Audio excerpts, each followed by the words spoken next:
अस्सलाम वालेकुम। मौला मुत्तकियान मौला इमाम अली अलैहिस्सलाम से एक शख्स ने नसीहत की दरख्वास्त की तो आप अलैहिस्सलाम ने फरमाया, तुमको उन लोगों में से ना होना चाहिए कि जो अमल के बगैर हुस्न अंजाम की उम्मीद रखते हैं, यानी नेक अमल नहीं करते लेकिन वो ये उम्मीद रखते हैं कि उनका अंजाम अच्छा होगा, उनकी बख्शिश हो जाएगी, और उम्मीदें बढ़ाकर तौबा को ताखीर में डाल देते हैं। यानी उन्हें बख्शिश की इस कदर उम्मीद होती है कि वो गुनाहों के बाद तौबा भी नहीं करते।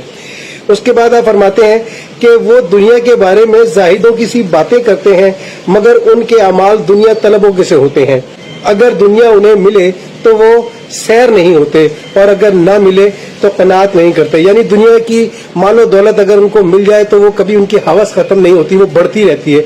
और अगर ऐसा ना हो कि उनको ज्यादा ना मिले, गुजारे लायक उनका हो, तो वो उस पर भी कभी कनात नहीं करते और जो उन्हें मिला है उस पर शुक्र से कासिर रहते हैं, यानी शुक्र अदा नहीं करते। और जो बच रहा उसके इजाफे के ख्वाहिशमंद रहते हैं। जो उनके पास बचता है, जो उनकी बचत होती है, आमदनी होती है, वो कोशिश करते हैं कि ये ज्यादा से ज्यादा हो जाए, इसमें इजाफा होता रहे। उसके बाद आपने फरमाया कि दूसरों को मना करते हैं और खुद बाज नहीं आते, यानी बहुत से बुरे कामों से दूसरों को रोकते हैं कि ऐसा ना करे, लेकिन वो खुद करते रहते हैं।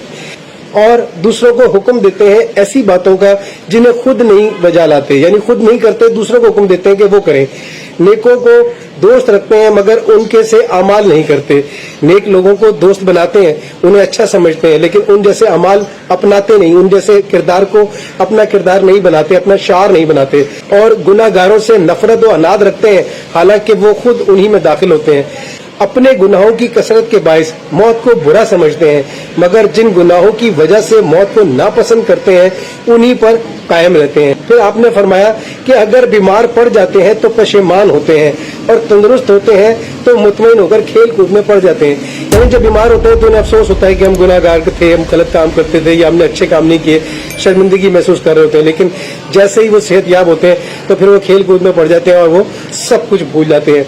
जब बीमारी से छुटकारा पाते हैं तो इतराने लगते हैं और मुब्तला होते हैं तो उन पर मायूसी छा जाती है। जब किसी सख्ती और इब्तला में पड़ते हैं तो लाचार और बेबस होकर दुआएं मांगते हैं और जब फराग दस्ती नसीब होती है तो फरेब में मुब्तला होकर मुंह फेर लेते हैं।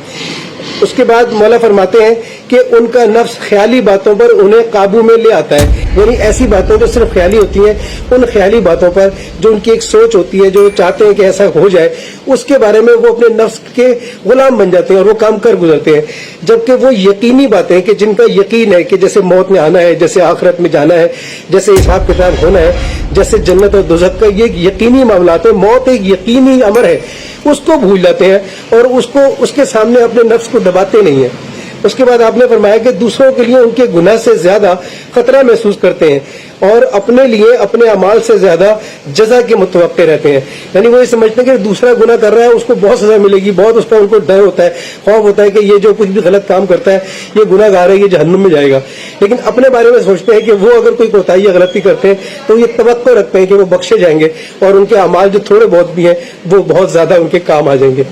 उसके बाद अगर मालदार हो जाते हैं तो इतराने लगते हैं और फितना और गुमराही में पड़ जाते हैं, और अगर फकीर हो जाते हैं तो नाउमीद हो जाते हैं और सुस्ती करने लगते हैं, और जब अमल करते हैं तो उसमें सुस्ती करते हैं, और जब मांगने पर आते हैं तो इसरार में हद से बढ़ जाते हैं और उन पर ख्वाहिश नफसानी का गलबा होता है तो गुनाह जल्द से जल्द करते हैं। यानी जैसे ही उनकी कोई ख्वाहिश उनकी पूरी होती है, उन्हें नजर आ रही होती है,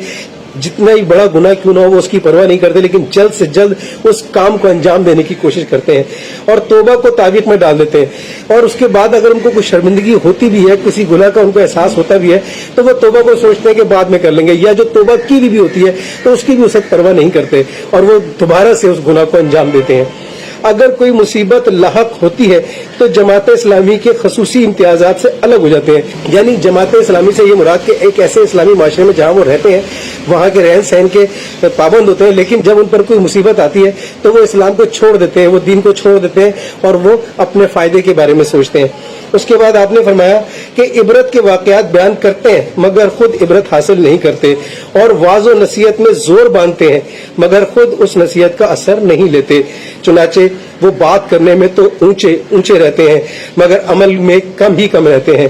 فانی چیزوں میں نفسی کرتے ہیں, یعنی وہ چیزیں جنہیں وقتی طور پہ ہیں وہ جلد سے جلد ختم ہو جانی ہیں. اس کے بارے میں تو چاہتے ہیں کہ سب کچھ ہمیں مل جائے, ہر وقت نفسی یعنی کہ وہ سب کچھ ہم حاصل کر لیں, ہمیں مل جائے. اور باقی رہنے والی چیزوں میں سہل انگاری سے کام لیتے ہیں, یعنی وہ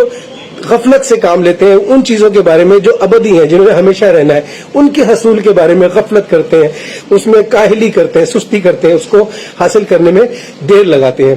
اس کے بعد آپ نے فرمایا کہ وہ نفع کو نقصان اور نقصان کو نفع خیال کرتے ہیں, کہ جو حقیقی اس دنیا میں نفع ہے اسے تو وہ بھول جاتے ہیں, اسے چھوڑ دیتے ہیں, لیکن وقتی طور پہ جو انہیں فائدہ نظر آ رہا ہوتا ہے, منافع نظر آ رہا ہوتا ہے, اس کی خاطر وہ اپنی آخرت خراب کر لیتے ہیں. موت سے ڈرتے ہیں مگر فرصت کا موقع نکل جانے سے پہلے اعمال میں جلدی نہیں کرتے, یعنی انہیں پتا ہے کہ موت آنی ہے, اس سے خوف بھی ان کو ہوتا ہے, لیکن یہ جو مہلت کی زندگی ہوتی ہے اس مہلت سے فائدہ نہیں اٹھاتے اور کوئی نیک اعمال کی طرف متوجہ نہیں ہوتے. اس کے بعد آپ نے فرمایا کہ دوسرے کے ایسے گناہ کو بہت سمجھتے ہیں جن سے بڑے گناہ کو خود اپنے لیے چھوٹا خیال کرتے ہیں, یعنی دوسروں کے لیے گناہ, اگر کوئی دوسرا گناہ کرتا ہے تو سمجھتے ہیں بہت بڑا گناہ کیا اس نے, لیکن وہی گناہ جب خود سرزد کرتے ہیں تو وہ انہیں چھوٹا لگتا ہے. اور اپنی ایسی اطاعت کو زیادہ سمجھتے ہیں جسے دوسرے سے کم سمجھتے ہیں, لہٰذا وہ لوگوں پر معترض ہوتے ہیں. وہ چاہتے ہیں کہ لوگ ہماری بات کو مانیں, لوگ ہماری بات سمجھیں, ہماری بات کو مانیں, یا جو ہم صحیح کہتے ہیں اس کو سمجھنے کی کوشش کریں. دوسروں کی بات کے بارے میں غور و فکر کرنے کے بارے میں وہ آمادہ نہیں ہوتے,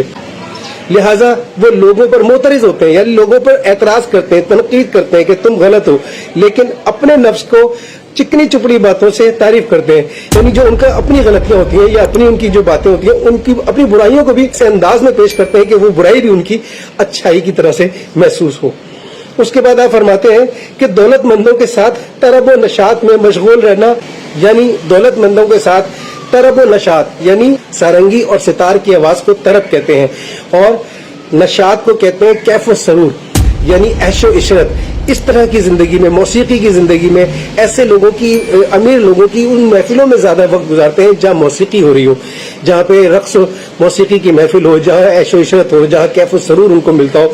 وہاں وقت زیادہ گزارتے ہیں بنسبت اس جگہ کے کہ جہاں پر کم لوگ ہوں, غریب لوگ ہوں اور ذکر الہی کرتے ہوں, وہاں جانا پسند نہیں کرتے.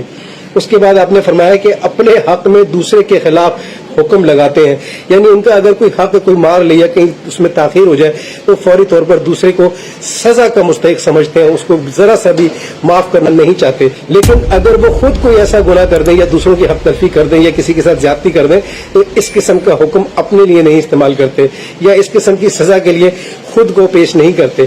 اس کے بعد آپ فرماتے ہیں کہ اوروں کو ہدایت کرتے ہیں اور اپنے کو گمراہی کی راہ پر لگاتے ہیں. وہ اطاعت لیتے ہیں اور خود نافرمانی کرتے ہیں اور اپنا حق پورا وصول کر لیتے ہیں مگر خود دوسروں کا حق ادا نہیں کرتے. وہ اپنے پروردگار کو نظر انداز کر کے مخلوق سے خوف کھاتے ہیں. وہ پروردگار کی باتوں کو نظر انداز کر دیتے ہیں لیکن لوگوں کے بارے میں ڈرتے ہیں کہ یہ دنیا کیا کہے گی, اگر ہم اس کے مطابق نہیں چلیں گے تو ہمیں اس دنیا کے سامنے جواب دہ ہونا ہوگا. اس دنیا کے خوف سے بہت سے گناہ کرتے ہیں, بہت سی نیکیوں سے دور رہتے ہیں, لیکن